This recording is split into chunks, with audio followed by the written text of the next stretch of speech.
बृहस्पतिवार व्रत महात्म्य। भगवान बृहस्पति देव की पूजा अर्चना के लिए बृहस्पतिवार को व्रत करके बृहस्पतिवार की व्रत कथा को पढ़ने अथवा किसी दूसरे स्त्री पुरुष द्वारा सुनने की प्राचीन परंपरा है।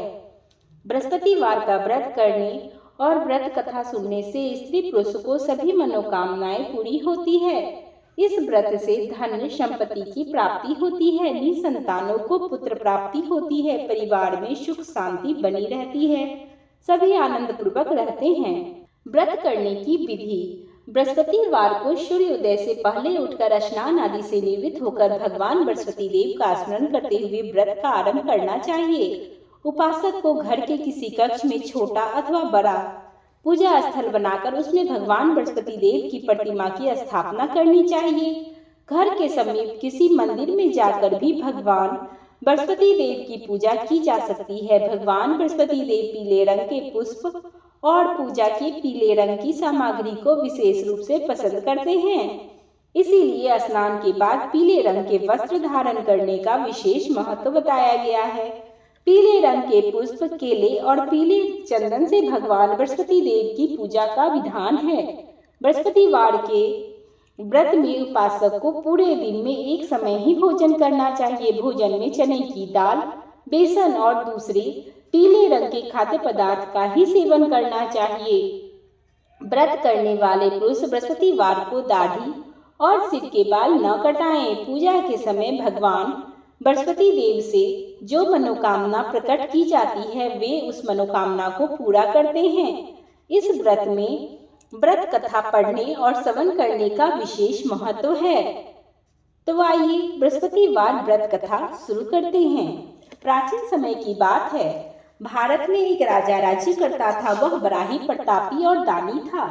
वह नित्य प्रति दिन मंदिर में भगवान दर्शन करने जाता था। वह ब्राह्मण और गुरुदेव की सेवा किया करता था। उसके द्वार से कोई याचक निराश होकर नहीं लौटता। वह प्रत्येक गुरुवार को व्रत रखता एवं पूजन करता था। हर दिन गरीबों की सहायता करता था, परंतु यह सब बातें उसकी रानी को तनिक भी पसंद नहीं आती थी।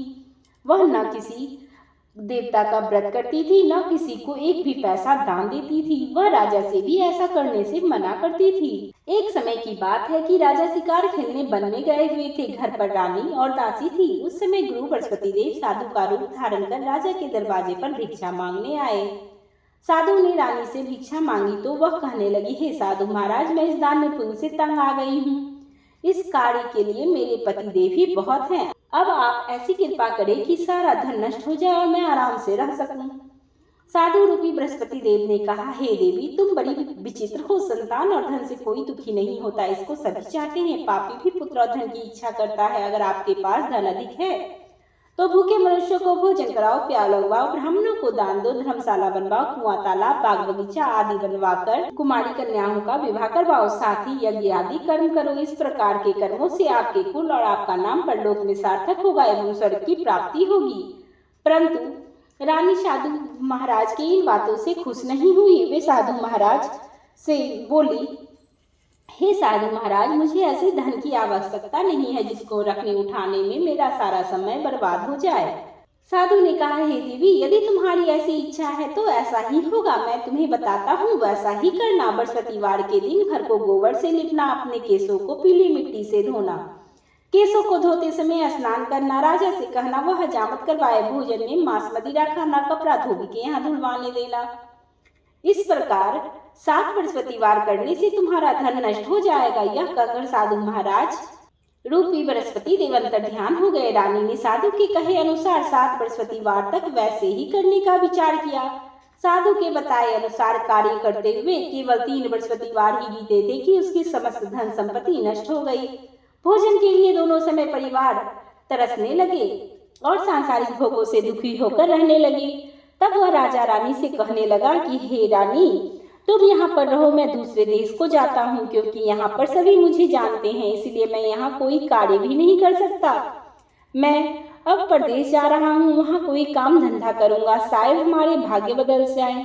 ऐसा कहकर राजा प्रदेश चला गया। वह वहाँ जंगल से लकड़ी काट कर लाता और शहर में बेचता। इस तरह जीवन व्यतीत करने लगा। इधर राजा के बिना रानी और दासी दुखी होकर रहने लगी थी। किसी दिन भोजन मिलता, किसी दिन जल ही पीकर रह जाती थी। एक समय रानी और दासी को 7 दिन बिना भोजन के व्यतीत हो गए। तो रानी ने अपने दासी से कहा, हे दासी, यहाँ पास के नगर में मेरी बहन रहती है, वह बड़ी धनवान है, तो उसके पास जाओ और वहाँ 5 से बेजर मांग के ले आ, जिससे कुछ समय के लिए गुजारा हो जाए। दासी रानी की बात सुनकर रानी की बहन के पास गई। रानी की बहन उस समय पूजन कर रही थी, बृहस्पतिवार का दिन जो था। दासी ने रानी की बहन से कहा, हे रानी, मुझे आपकी बहन ने भेजा है, मुझे 5 सेर बेजर दे दो। दासी ने यह बात अनेक बार कही, परंतु रानी ने कोई उत्तर नहीं दिया, क्योंकि वह उस समय बृहस्पतिवार की कथा सुन रही थी। जब दासी को रानी की बहन से कोई उत्तर नहीं मिला तो वह बहुत दुखी हुई, उसे क्रोध भी आया। वह लौटकर रानी के पास आ बोली, हे रानी, आपकी बहन बहुत घमंडी है, वह छोटे लोगों से बात नहीं करती। मैंने उससे कहा तो उसने कोई उत्तर नहीं दिया, मैं वापस चली आई। रानी बोली, हे दासी, इसमें उसका कोई दोष नहीं है। जब बुरे दिन आते हैं तब कोई सहारा नहीं देता, अच्छे बुरे का पता विपत्ति में ही लगता है।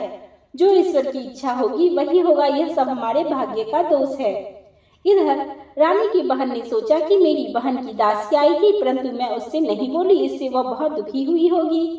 अतः कथा को सुन विष्णु भगवान का पूजन समाप्त कर वह अपनी बहन के घर गई और कहने लगी, हे बहन, मैं बृहस्पतिवार का व्रत कर रही थी, तुम्हारी दासी हमारे घर गई थी, परंतु जब तक कथा होती है तब तक न उठते हैं न बोलते हैं, इसलिए मैं न बोली। कहो दासी क्यों गई थी? रानी बोली, बहन, हमारे घर में अनाज नहीं है, वैसे तुमसे कोई बात छिपी नहीं है, इस कारण मैंने दासी को तुम्हारे पास 5 सेर बेजर के लिए भेजा था। रानी की बहन बोली, बहन देखो, बृहस्पति भगवान सबकी मनोकामना पूर्ण करते हैं, देखो शायद तुम्हारे घर में अनाज रखा हो। यह सुनकर दासी घर के अंदर गई और वहां एक घड़ा बेजर से भरा मिल गया। उसे बड़ी हैरानी हुई, क्योंकि उसने एक एक बर्तन देख लिया था। उसने बाहर आकर रानी को बताया। दासी अपनी रानी से कहने लगी, हे रानी, देखो, वैसे हमको जब अन्न नहीं मिलता तो हम रोज ही व्रत किया करते हैं, अगर इससे व्रत की विधि और कथा पूछ ली जाए तो इसे हम भी किया करेंगे। दासी के कहने पर रानी ने अपनी बहन से बृहस्पतिवार के व्रत के बारे में पूछा, तो उसकी बहन ने कहा, हे रानी बहन, बृहस्पतिवार को सूर्योदय से पूर्व उठकर स्नान करके बृहस्पतिवार का व्रत करना चाहिए, लेकिन उस दिन सिर नहीं धोना चाहिए। बृहस्पतिवार के व्रत में चने की दाल, मुनक्का से विष्णु भगवान का केले की वृक्ष की जड़ में पूजन करे तथा दीपक जलावे। उस दिन एक ही समय भोजन करे, भोजन पीले खाद्यपद ही करे और कथा सुने। इस प्रकार करने से गुरु भगवान प्रसन्न होते हैं, अन्न पुत्र धन देते हैं, मनोकामना पूर्ण करते हैं। व्रत और पूजन की विधि बताकर रानी की बहन अपने घर लौट आई। रानी और दासी दोनों ने निश्चय किया कि बृहस्पति देव भगवान का पूजन जरूर करेंगे। 7 दिन के बाद जब बृहस्पतिवार आया तो उन्होंने व्रत रखा, घुड़सवाल में जाकर चना गुड़ बीन लाई और उसकी दाल से केले की जड़ तथा विष्णु भगवान का पूजन किया। अब भोजन पीला कहाँ से आवे? बेचारी दोनों बहुत दुखी थी, परंतु उन्होंने व्रत किया था, इस कारण बृहस्पति देव भगवान प्रसन्न थे। एक साधारण व्यक्ति के रूप में भी 2 थालों में सुंदर पीला भोजन लेकर आए और दासी को देकर बोले, हे दासी, यह भोजन तुम्हारे और रानी के लिए है, तुम दोनों करना। दासी भोजन पाकर बड़ी प्रसन्न हुई और रानी जी से बोली, रानी जी भोजन कर लो। रानी को भोजन के आने के बारे में कुछ भी पता नहीं था, इसीलिए वह दासी से बोली, जा तू ही भोजन कर, क्योंकि तू हमारी बैठ में हंसी उड़ाती है। दासी बोली, एक व्यक्ति हमको भोजन दे गए हैं। रानी कहने लगी, वह भोजन तेरे लिए दे गए होंगे, तू ही भोजन कर। दासी ने कहा, वह व्यक्ति हमको दोनों के लिए 2 थालों में भोजन दे गए हैं, इसलिए हम और आप दोनों साथ साथ भोजन करेंगे। दोनों ने गुरु भगवान को नमस्कार कर भोजन आरंभ किया। उसके बाद से वे प्रत्येक बृहस्पतिवार को गुरु भगवान का व्रत और पूजन करने लगी। बृहस्पति भगवान की कृपा से उनके पास धन हो गया, परंतु रानी फिर पहले की तरह आलस्य करने लगी। तब दासी बोली, देखो रानी, तुम पहले भी इस प्रकार आलस्य करती थी, तुम्हें धन के रखने में कष्ट होता था, इस कारण सभी धन नष्ट हो गया। गुरु भगवान की कृपा से हमें धन मिला है तो तुम्हें फिर आलस्य होती है। बड़ी मुसीबतों के बाद हमने यह धन पाया है, इसलिए हमें दान पुण्य करना चाहिए। भूखे मनुष्य को भोजन करवाओ, प्यार लगवाओ, तो ब्राह्मणों को दान दो, कुआं, तालाब, बाग बगीचे आदि का निर्माण करवाओ, मंदिर पाठशाला बनवाकर दान दो, कुमारी कन्याओं का विवाह करवाओ। धन को शुभ कर्मों में खर्च करो, जिससे तुम्हारे कुल का यश बढ़े और स्वर्ग की प्राप्ति हो और पितर भी प्रसन्न हो। दासी की बात मानकर रानी ने इस प्रकार के कर्म करने आरंभ कर दिए, जिनके कारण उनका काफी यश फैलने लगा। एक दिन रानी और दासी आपस में विचार करने लगी कि न जाने राजा किन दशाओं में होंगे। उनकी कोई खोज खबर भी नहीं है। भगवान गुरुदेव से उन्होंने प्रार्थना की और भगवान ने रात्रि में राजा को स्वप्न में कहा, हे राजा उठ, तेरी रानी तो उसको याद करती है, अपने देश को लौट जा।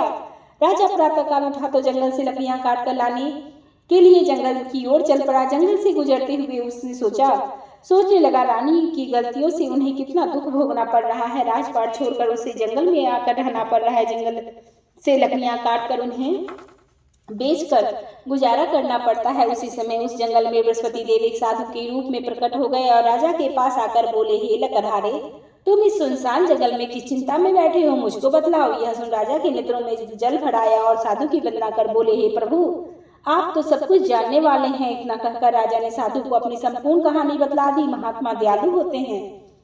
वे राजा से बोले, हे राजा, तुम्हारी स्त्री ने बृहस्पति देव के प्रति अपराध किया था, जिसके कारण तुम्हारी यह दशा हुई। अब किसी बात की चिंता मत करना, भगवान तुम्हें पहले से अधिक धनवान करेगा।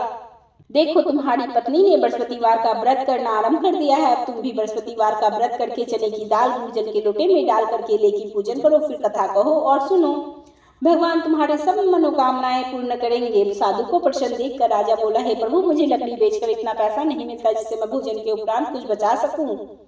मैंने रात्रि में अपनी रानी को व्याकुल देखा है। मेरे पास कुछ भी नहीं जिससे कि उसका समाचार मंगा सकूं। फिर मैं बृहस्पति देव की कौन सी कहानी कहूं, यह भी मुझको मालूम नहीं है। साधु ने कहा, हे राजा, तुम किसी बात की चिंता मत करो। बृहस्पतिवार के दिन तुम रोजाना की तरह लकड़ियां लेकर शहर में जाओगे। तुम्हें रोजाना से दुगुना धन प्राप्त होगा, जिससे तुम भली भांति भोजन कर लोगे और बृहस्पति देव की पूजा का सामान भी आ जाएगा। बृहस्पतिवार की कथा इस प्रकार से है, उसको ध्यान देकर सुनो। प्राचीन काल में एक बहुत ही निर्धन ब्राह्मण था। उसके कोई संतान नहीं थी। वह नित्य पूजा पाठ करता, परंतु उसकी स्त्री बहुत ममता के साथ रहती थी। वह न स्नान करती, न किसी देवता का पूजन करती। प्रातः काल उठते ही सर्वप्रथम भोजन कर लेती थी, बाद में कोई अन्य कार्य करती थी। ब्राह्मण देवता बहुत दुखी रहते, पत्नी को बहुत कुछ समझाते, किंतु उसका कोई परिणाम न निकला।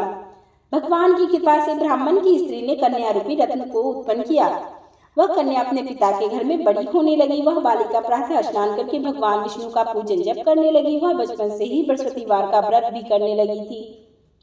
पूजा पाठ समाप्त कर स्कूल जाती तो अपने मुट्ठी में जौ भर कर ले जाती और पाठशाला के मार्ग में डालती जाती थी। वही जौ स्वर्ण के हो जाते तो लौटते समय उन्हें बीनकर घर ले आती थी। एक दिन वह बालिका सूप में उन जबों को साफ कर रही थी कि उसी समय उसकी माँ ने देख लिया और कहा, हे बेटी, हमें जो सोने के जबों को फटकने के लिए सोने का सूप होना चाहिए। दूसरे दिन गुरुवार था। इस कन्या ने व्रत रखा और बृहस्पति देव से प्रार्थना करके कहा कि हे प्रभु, यदि मैंने सच्चे मन से आपकी पूजा की हो तो मेरे लिए सोने का सूप दे दो। बृहस्पति देव ने उसकी प्रार्थना स्वीकार कर ली। रोजाना की तरह वह कन्या जौ फैलाती हुई स्कूल चली गई। स्कूल से लौटकर जब बीन रही थी तो बृहस्पति देव की कृपा से उसे सोने का सूप मिला। उसे वह घर ले आई और उससे जौ साफ करने लगी, परंतु उसकी माँ का वही ढंग रहा। एक दिन की बात है, वह कन्या सूप में जबों को साफ कर रही थी कि उस समय उस नगर का राजकुमार वहां से होकर निकला। इस कन्या के रूप और कार्यों को देखकर मोहित हो गया। राजमहल में जाकर वह भोजन तथा जल को त्याग कर उदास होकर लेट गया। राजा को जब इस बात का पता चला, जब राजकुमार द्वारा अन्न जल त्यागने का समाचार ज्ञात हुआ, तो अपने मंत्रियों के साथ वह अपने पुत्र के पास आए और बोले, हे बेटा, तुम्हें किस बात का कष्ट है? किसी ने अपमान किया है अथवा कोई अन्य कारण हो तो कहो, मैं वही कार्य करूंगा जिससे तुम्हें प्रसन्नता होगी। अपने पिता की बातों को सुना तो वह बोला, मुझे आपकी कृपा से किसी बात का दुख नहीं है। किसी ने मेरा अपमान नहीं किया है, परंतु मैं उस लड़की के साथ विवाह करना चाहता हूँ जो सोने के सूप में जौ साफ कर रही थी। यह सुन राजा आश्चर्य से बोला, हे बेटा, इस तरह की कन्या का पता तुम ही लगाओ, मैं उसके साथ तेरा विवाह अवश्य करवा दूंगा। राजकुमार ने राजा को उस लड़की के घर का पता बताया। मंत्री उस लड़की के घर गया और राजा का आदेश ब्राह्मण को सुनाया। कुछ ही दिन बाद ब्राह्मण की कन्या का विवाह राजकुमार के साथ संपन्न हो गया। कन्या के घर से जाते ही उस ब्राह्मण देवता के घर में पहले की भांति गरीबी का निवास हो गया। भोजन के लिए भी अन्न बड़ी मुश्किल से मिलता था। एक दिन दुखी होकर ब्राह्मण अपनी पुत्री से मिलने गया। बेटी ने पिता की दुखी अवस्था को देखा और अपनी माँ का समाचार पूछा। ब्राह्मण ने सभी हाल कहा। कन्या ने बहुत सा धन देकर अपने पिता को विदा कर दिया। इस तरह ब्राह्मण का कुछ समय सुखपूर्वक व्यतीत हुआ, लेकिन कुछ दिन के बाद फिर वही हाल हो गया। ब्राह्मण फिर अपनी कन्या के यहाँ गया और सभी हाल कहा तो पुत्री बोली, हे पिताजी, आप माताजी को यहाँ लिवा लाइए, मैं विधि बता दूंगी जिससे गरीबी दूर हो जाएगी। ब्राह्मण देवता अपनी स्त्री को साथ लेकर अपनी पुत्री के पास राजमहल में पहुंचे तो पुत्री अपनी माँ को समझाने लगी कि हे माँ, तुम प्रातः काल उठ के प्रथम स्नान आदि करके विष्णु भगवान का पूजा जाप करो तो सब दैहिकता दूर हो जाएगी। परंतु उसकी माँ ने एक भी बात न मानी। वह प्रातः काल उठ के अपनी पुत्री के बच्चों का जूठन खा लिया। एक दिन उसकी पुत्री को बहुत गुस्सा आया। उसने एक रात कोठरी से सारा सामान निकाल दिया और अपनी माँ को उसमें बंद करवा दिया। प्रातः काल उसमें से निकाल कर स्नान आदि करवा के पूजा पाठ करवाई तो उसकी माँ की बुद्धि ठीक हो गई। इसके बाद वह नियम से पूजा पाठ करती और प्रत्येक बृहस्पतिवार को व्रत रखती थी। इस व्रत के प्रभाव से उसकी माँ बहुत ही धनवान हो गई और बृहस्पति देव के प्रभाव से स्वर्गलोक हो गई। वह ब्राह्मण भी सुखपूर्वक इस लोक से सुख भोग कर स्वर्ग को प्राप्त हुआ। इस तरह कहानी कहकर साधु देवता वहां से अंतर ध्यान हो गए। धीरे धीरे समय व्यतीत होने लगा। फिर बृहस्पतिवार का दिन आया। राजा जंगल से लकड़ी काट कर किसी शहर में बेचने गया। उसे उस दिन और दिनों से अधिक धन मिला। राजा ने चना गुड़ आदि लाकर बृहस्पतिवार का व्रत किया। उस दिन से उसके सभी कलेश दूर हो गए। परंतु जब अगला गुरुवार आया तो वह बृहस्पतिवार का व्रत करना भूल गया। इस कारण बृहस्पति देव भगवान नाराज हो गए। उस दिन उस नगर के राजा ने विशाल यज्ञ का आयोजन किया था तथा अपने समस्त राज्य में घोषणा करवा दी थी कि कोई भी मनुष्य अपने घर में न भोजन बनावे न आग जलावे। समस्त जनता मेरे यहाँ भोजन करने आवे। जो इस आज्ञा को नहीं मानेगा उसको फांसी की सजा दी जाएगी। राजा की आज्ञा अनुसार राज्य के सभी वासी राजा के भोज में सम्मिलित हुए। लेकिन लकड़हारा कुछ देर से पहुंचा, इसीलिए राजा उसको अपने साथ लिवा ले गए महल में। जब राजा लकड़हारे को भोजन करा रहे थे तो रानी की दृष्टि उस खुटी पर पड़ी जिस पर उसका हार लटका हुआ था। वह वहां नहीं दिखाई दिया। रानी ने निश्चय किया कि मेरा हार इसी लकड़हारे ने चुरा लिया है। उसी समय सैनिकों को बुलवाकर उसको जेल खाने में डलवा दिया। जब लकड़हारा जेल खाने में पड़ गया तो बहुत दुखी होकर विचार करने लगा, न जाने कौन से पूर्व जन्म के कर्म है जो मेरे लिए दुख प्राप्त हुआ है। और उसी साधु को याद करने लगा जो उन्हें जंगल में मिला था। तत्काल बृहस्पति देव साधु के रूप में प्रकट हो गए और उसकी दशा को देख कर कहने लगे, अरे मूर्ख, तूने बृहस्पति देव की कथा नहीं कही, इसके कारण तुझे दुख मिला है। अब चिंता मत करो, बृहस्पतिवार के दिन जेल खाने के दरवाजे पर 4 पैसे पड़े मिलेंगे। उसे तू बृहस्पति देव की पूजा करना तो तेरे सभी कष्ट दूर हो जाएंगे। अगले बृहस्पतिवार के दिन जेल खाने के द्वार पर 4 पैसे पड़े मिले। राजा ने पूजा का सामान मंगाया और बृहस्पतिवार की कथा कही और प्रसाद भी बांटा। उसी रात्र को बृहस्पति देव ने उस नगर में राजा को स्वप्न में कहा, हे राजा, तूने जिस आदमी को जेल खाने में बंद किया है वह निर्दोष है, वह राजा है, उसे छोड़ देना। रानी का हार उसी खुटी पर लटका हुआ है। अगर तू ऐसा नहीं करेगा तो मैं तेरे राज्य को नष्ट कर दूंगा। राजा प्रातः काल उठकर खुटी पर हार टंगा देखकर बृहस्पति भगवान को याद करते हुए लकड़हारे को बुलवाकर क्षमा मांगी तथा राजा के योग्य सुंदर वस्त्र आभूषण भेंट कर उसे विदा कर दिया। गुरुदेव की आज्ञा अनुसार राजा अपने नगर को चल दिया। राजा जब नगर के निकट पहुंचा तो उसे बड़ा आश्चर्य हुआ। नगर में पहले से अधिक बाग, तालाब, कुएं, मंदिर, बहुत सी धर्मशालाएं आदि बने हुए हैं। राजा ने पूछा, यह किसकी बाग और धर्मशालाएं हैं? तब नगर के सब लोग कहने लगे, यह सब रानी और दासी द्वारा बनवाए गए हैं। राजा को आश्चर्य हुआ और गुस्सा भी आया। तब रानी ने खबर सुनी कि राजा आ रहे हैं तो उसने दासी से कहा, हे दासी, देख राजा हमको कितनी बुरी हालत में छोड़ गए थे, वह हमारी ऐसी हालत देखकर लौट न जाए, इसलिए तू दरवाजे पर खड़ी हो जा। रानी की आज्ञा अनुसार दासी दरवाजे पर खड़ी हो गई। जब राजा आए तो उन्हें अपने साथ महल में लिवा लाई। तब राजा ने क्रोध करके तलवार निकाली और पूछने लगा, बताओ यह धन तुम्हें कैसे प्राप्त हुआ? तब रानी ने बताया कि हमें यह सब धन बृहस्पति देव के व्रत के प्रभाव से प्राप्त हुआ है। राजा ने तब निश्चय किया कि 7 रोज की बात तो सभी बृहस्पति देव का पूजन करते हैं, परंतु मैं रोजाना दिन में 3 बार कहानी कहा करूंगा और हर रोज व्रत किया करूंगा। अब हर समय राजा के दुपट्टे में चने की दाल बधी रहती थी और दिन में वह 3 बार कथा करते। एक रोज राजा ने सोचा कि चलो अपनी बहन के यहाँ से हो आवे। इस तरह विचार कर घोड़े पर सवार होकर अपनी बहन के यहाँ चल दिए। मार्ग में उसने देखा कुछ आदमी मुर्दे लिए जा रहे हैं। उन्हें रोककर राजा ने कहा, अरे भाई, तुम मेरी बृहस्पति देव की कथा सुन लो। वे बोला, लो, हमारा आदमी मर गया है और उसे अपनी कथा की पड़ी है। परंतु कुछ आदमी बोले, अच्छा कहो, हम तुम्हारी कथा सुनेंगे। राजा ने दाल निकाली। जब कथा आधी हुई तो मुर्दा हिलने लगा और जब कथा समाप्त हुई तो राम नाम करते हुए वह मुर्दा खड़ा हो गया।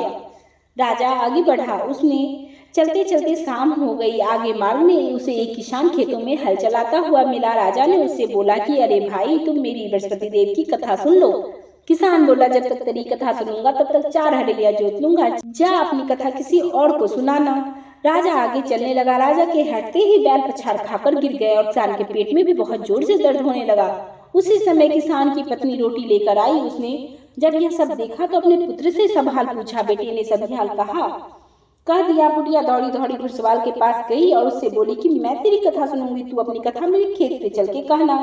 राजा की लौट कर बुढ़िया के खेत पे जाकर कथा कही, जिसके सुनते ही बैल खड़े हो गए और किसान के पेट का दर्द भी बंद हो गया। राजा अपनी बहन के घर पहुंच गए। बहन ने भाई की खूब मेहमानी की। दूसरे रोज प्रातःकाल राजा जब जगे तो देखे कि सब लोग भोजन कर रहे हैं। राजा ने अपनी बहन से पूछा कि हे बहन, ऐसा कोई व्यक्ति नहीं जिसने भोजन न किया हो और मेरी बृहस्पतिवार की कथा सुन ले। तो बहन बोली, हे भैया, यह देश ऐसा ही है, पहले लोग यहाँ भोजन करते हैं, बाद में कोई अन्य काम करते हैं। अगर कोई पड़ोस में हो तो देख आऊं। ऐसा कहकर बहन देखने चली गई। उसे कोई ऐसा व्यक्ति नहीं मिला जिसने भोजन न किया हो।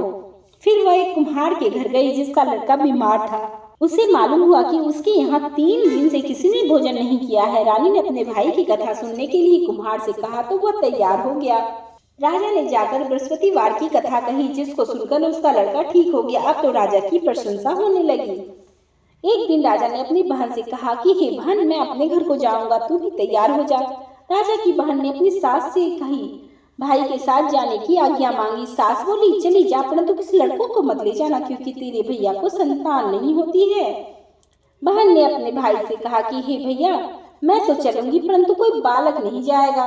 राजा ने कहा, जब कोई बालक ही नहीं चलेगा तो तू ही जाकर क्या करेगी। दुखी मन से राजा अपने नगर को लौट आया। राजा ने अपनी बहन की बातें रानी से कहा, हम निसंतान हैं, इसलिए कोई हमारे घर आना पसंद नहीं करता। इतना कहकर वह फिर भोजन आदि किए बिना ही शयन पर लेट गए।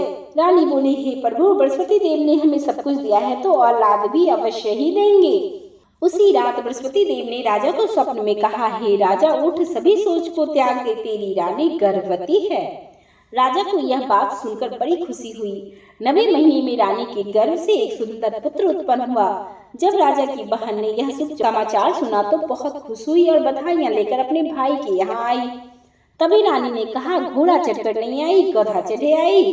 राजा की बहन बोली, भाभी, मैं इस प्रकार न कहती तो तुम्हें औलाद कैसे मिलती। बृहस्पति देव ऐसे ही हैं, जिसके मन में जो कामनाएं रहती है सभी को पूर्ण करते हैं। जो सद्भावना पूर्वक बृहस्पतिवार का व्रत करता है एवं कथा पढ़ता है अथवा दूसरे को सुनाता है और दूसरे से सुनता है, बृहस्पति देव उनकी सभी मनोकामनाएं पूर्ण करते हैं। बृहस्पति देव उनकी सदैव रक्षा करते हैं। जो संसार में सद्भावना और सच्चे हृदय से बृहस्पतिवार का पूजन करते हैं, उनकी सभी मनोकामनाएं उसी प्रकार पूर्ण होती है जैसे रानी और राजा ने बृहस्पतिवार की कथा का गुणगान किया। उनकी सभी इच्छाएं बृहस्पति देव ने पूर्ण की। मनुष्य को हृदय से उनका मनन करते हुए जय जयकार बोलना चाहिए। बोलिए बृहस्पति भगवान की जय, बोलिए विष्णु भगवान की जय। बृहस्पतिवार की व्रत कथा यहीं पर समाप्त होती है। अब हम लोग बृहस्पति देवता की आरती करेंगे।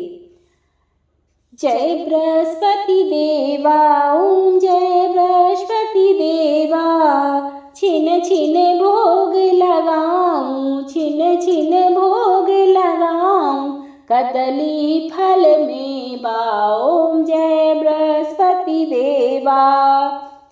तुम पूर्ण परमात्मा, तुम अंतर्यामी हो प्रभु, तुम अंतर्यामी।